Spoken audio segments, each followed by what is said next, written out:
আরে স্যামসাং যে জি ফোল্ড 6 থেকে জি ফোল্ড 7 এতটা আপগ্রেড করবে সেটা ইউজ না করলে বুঝতেই পারতাম না।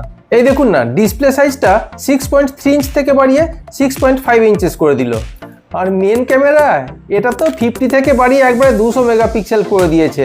এর আগে তো আপনারা দেখেছেন স্যামসাং এর ক্যামেরা দিয়ে চাঁদের ছবি তোলা যেত, আর এখন চাঁদে যদি কেউ কিছু ফেলে রেখে আসে তাহলেও কিন্তু খুঁজে পাওয়া যাবে এই ক্যামেরাটার সাহায্যেই। আর ইনার ডিসপ্লে ক্যামেরাটার কথা যদি বলেন, আগে ছিল 4 মেগাপিক্সেল আন্ডার ডিসপ্লে ক্যামেরা, আর এবার তো 5 হল ক্যামেরা করে দিল, যার জন্য ছবি আগের থেকে অনেক ঝকঝকে উঠছে।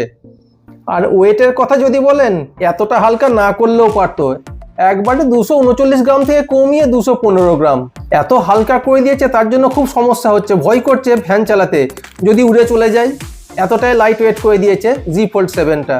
আর যা স্লিম করে দিয়েছে, একদম 4.2 মিলিমিটার। মনে তো হচ্ছে না ভিতরে ব্যাটারি ফ্যাটারি কিছু দিয়েছে কিনা। স্যামসাং তো নাকি বলছে এবারেও তারা 4400 মিলিঅ্যাম্পিয়ারেরই ব্যাটারি দিয়েছে।